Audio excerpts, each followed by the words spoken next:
Alright, this video is for the beginning of the unit on demand, supply, and equilibrium. So this is talking about demand specifically and module 5. Alright, so the first thing is that we have to talk about what demand actually means. So demand is basically the desire and ability to buy a product. Most of the time people think of demand as just the desire to buy a product, but the part that they forget about is that you have to have the ability to buy it as well. I gave the example in class. If I want a Ferrari. I want a Ferrari. Well, you don't know me that well, but, you know, I work here. Would you imagine that I can afford a Ferrari? The answer is no, I can't. So as a result, I am not included in the demand for a Ferrari. The people that we're talking about the demand for a Ferrari are those people that obviously want it, but also can afford it. So you got to keep that in mind. Now, along with demand, we can also talk about the law of demand. The law of demand is basically saying that the price and quantity demanded are inversely related for a particular good. And this is something that you knew before you took any economics. If you think about it, it makes logical sense. When there's a sale at the mall, what happens to the number of people at the mall? It increases. But when the price of the sale goes, when the sales goes away and there's no more sale, what happens to the number of people at the mall? It decreases. So what we're saying is that as the price increases, the number of people out there that are willing to buy it is going to decrease, as well as vice versa. So as the price decreases, the number of people out there willing to buy it will increase. Now, there's a bunch of reasons why this happens. It's not really in our purview of this class as far as to get into the details of this, but basically part of the reason why is there's a couple of reasons. Something called the diminishing marginal utility, where basically the more we consume of a product, the more tired we get of it, so we don't buy as many. So we need the price to go down to be able to buy more. But you could also talk about people feel richer when the price goes down. So when the price goes down, you feel like you have more money. Your income hasn't actually changed, but you feel like you are richer, so you're willing to buy more. But this all explains the law of demand. Now, this also relates to the demand curve, because if you remember, the demand curve is downward sloping. Anytime you draw a demand curve, it is always downward sloping, which is basically the law of demand. As the price drops, more people are willing to buy it. As the price goes up, less people are willing to buy it. So the demand curve is downward sloping. Alright, so I have this cartoon that I always put in when we're talking about demand. So this is a Calvin and Hobbes cartoon, so if you've never seen Calvin and Hobbes, Calvin is this spiky-haired kid. Hobbes is actually not in this cartoon. Hobbes is a stuffed tiger that is Calvin's friend that he talks to. This is Susie. Susie is a girl that's Calvin's age, and I would say that Calvin would probably categorize Susie as his mortal enemy. Susie probably wouldn't go that extreme and probably just say Calvin's really annoying. But I put this cartoon up here because if you understand some basic economics, it is kind of funny. So I'll read it to you in case you can't read it. Calvin has a lemonade stand and says $15 a glass. Susie comes up and says, $15 a glass? Calvin says, that's right, want some?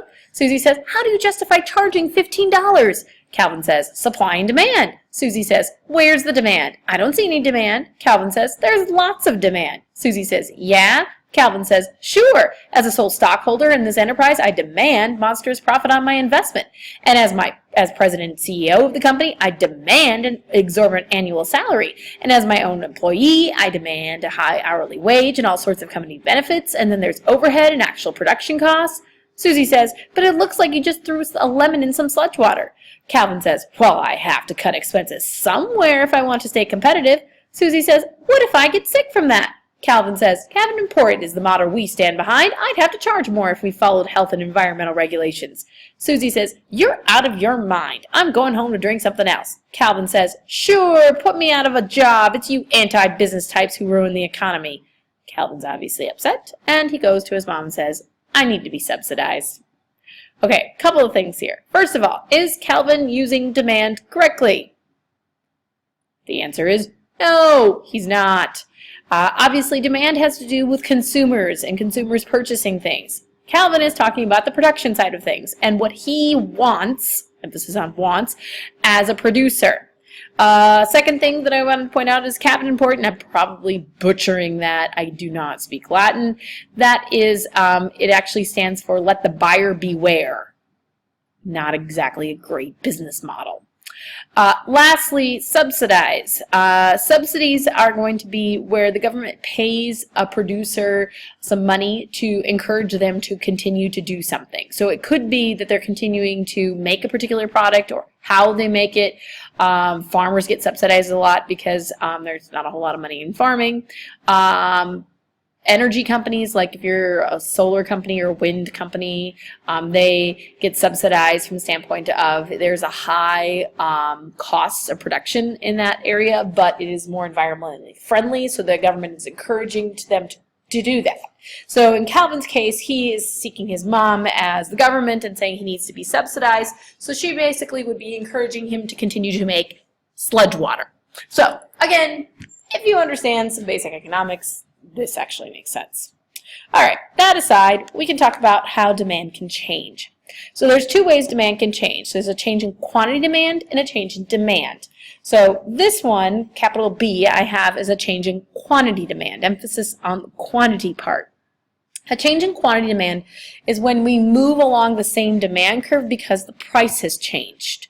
So essentially what this looks like, first of all, we're going to pull up our regular old demand curve, and remember what I told you is that you always need to make sure you label your curves. So always make sure you label your curve. So we're going to label the x-axis as quantity and the y-axis as price. So this is our demand curve. But now we're looking at why the quantity demand has changed. So when quantity demand changes, this is basically moving from one point on our demand curve, I'll label that as point A, to another point on our demand curve, I'll label that as point B. So the only reason that more people want to buy this product, and you can fill in the blank of whatever product you want to talk about, the only reason more people want to buy this product at point B rather than point A is because what happened? The price went down, and less people want to buy this product at point A rather than point B because, that's right, the price went up.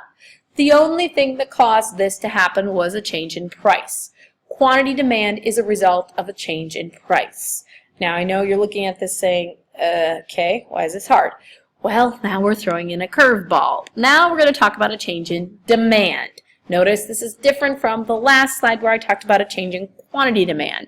A change in demand is where we shift the entire curve caused by one of 5 different things. But basically what happens is that it causes the amount demanded at every single price to change. So we're shifting the entire demand curve. So what this looks like is that, again, we start with our regular old demand curve, and then one of these 5 factors changes. So for example, let's say income. Income is one of the 5 factors. If you have more money all of a sudden, what happens is that you have more money, all of a sudden at every single price for that product, you are willing to purchase more. Okay, so for example, in class, we talked about a restaurant. So one of my class periods picked O'Charlie's, another one picked BW3's. And at $50, I had very few people that were willing to go to that restaurant. But if all of a sudden I increased the amount of money that they had, I would have a lot more people willing to go to that restaurant, which would be an increase in demand. And at every single price, I'd have more people willing to go, which is a right shift in demand. However, if I flip that around and if I took away some of their income, then what happens is that at $50, $40, $30, I probably would have a lot less people willing to go to one of those restaurants. So again, this would cause a decrease in demand. So it would be a left shift in demand. And so at every single price, we'd have less people out there willing to buy this particular product. All right, so this is a change in demand. So let's see how well you've been paying attention. All right, so I want you to have this in the graphing section of your notebook. So find the graphing section of your notebook if you don't already have a page designated. Okay, this is the second thing because we had the production possibilities curve as the first. And I want you to write these things. So number 1, change in quantity demand. Change in quantity demand, I want you to draw the graph, what it looks like. I want you to write down, summarize what is it caused by. Second thing, I want you to write down change in demand. Notice I have a line in between the two because there's a big difference. Change in demand, what does it look like? Caused by is the chart on the next slide. So I want you to pause this video right now and I want you to see if you can answer what the graph looks like for change in quantity demand, what's caused by, and what the graph looks like for change in demand. Okay, hopefully you gave this a shot on your own. So the graph for a change in quantity demand would look like this. This is going from our A to B, and it's caused by the price of the product that's being graphed changing. So you have to change the price of that product. So for example, if we're talking about BW3s, okay, what will cause a change in quantity demand for BW3s? The price of BW3s changing, whether the price of BW3s goes up or down. That would be a change in quantity demand. All right, second part, change in demand. What would that look like? So you should have drawn a graph that looks like this. So you should have a right shift, left shift kind of a thing. Okay, now caused by, and I said that the caused by is the chart on the next slide. So this is what I want you to work on filling out. So these are the 5 factors that cause a change in demand. Related goods, income, tastes, expectations, and number of consumers. In the description column, I want you to just describe what does that factor actually mean. Now, please don't forget that in related goods, you are going to be talking about substitutes and complements. And in income, you're going to be talking about normal goods versus inferior goods.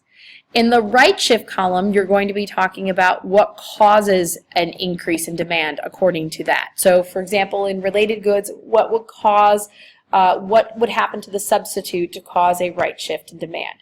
What would happen to the complement to cause a right shift in demand? So you should talk about both of those with related goods.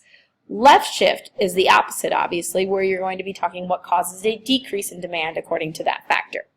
All right, so I want you to have this along with I want you to have this along with this slide along with this information in your graphing section because it'll be a very quick, easy reference for you as we progress through demand and supply, as well as later on in the semester when we need to review this, and because this will be a section that will be on your AP test as well as on your final. All right, let me know if you have any questions.